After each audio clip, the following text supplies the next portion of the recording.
Kalau ngepet.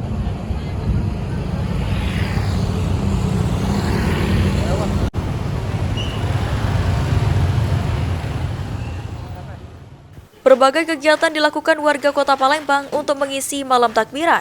Salah satunya berburu baju baru untuk dipakai saat Lebaran di kawasan Pasar Kuto, Kecamatan Ilir Timur 2 Kota Palembang, yang di mana ratusan warga hingga larut malam masih berburu pakaian. Larut malam tidak menyurutkan warga untuk membeli pakaian lantaran warga baru memiliki kesempatan membeli pakaian Lebaran saat malam takbiran karena kesibukan dalam bekerja. Selain itu, di malam takbiran, harga pakaian kerap didiskon secara besar-besaran oleh para pedagang membuat antusias warga meningkat.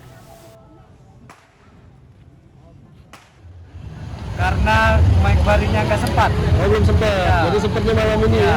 Harganya ada lebih murah nggak kalau malam ini? Agak turun lah. Agak turun ya? Ya. Apa kesini sama siapa Sama kawan. Sama kawan ya. Memang di sini lah atau ada tempat lain juga yang Sempat nyari-nyari tadi. Nah, kurang tahu juga. Kami muter-muter aja gitu. langsung ke sini ya? Ya, muter-muter. Sebenarnya sudah ada sih, cuman kan aminnya mana bahannya juga dicobai pas. Jadi sesuai dengan apa bajunya itu sesuai dengan pakaian gitu lah, ukurannya itu ada. Untuk harganya lebih murah malam ini atau ini? Standar lah Standar, ya? iya, itulah. Barang-barang yang ramai dicari warga saat malam takbiran antara lain kopiah, baju koko, hingga sarung yang berkisar dari harga Rp20.000 hingga Rp200.000.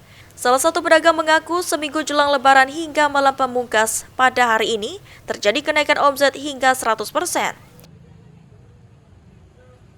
Lonjakan pembelinya di malam lebarannya luar biasa memang.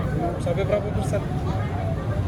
Luar biasa pokoknya banyak lah, 100% mungkin ada lah, 90-90% atau kayak gitulah. Ada harga-harga diskon nggak untuk Harga diskon untuk malam lebaran ada.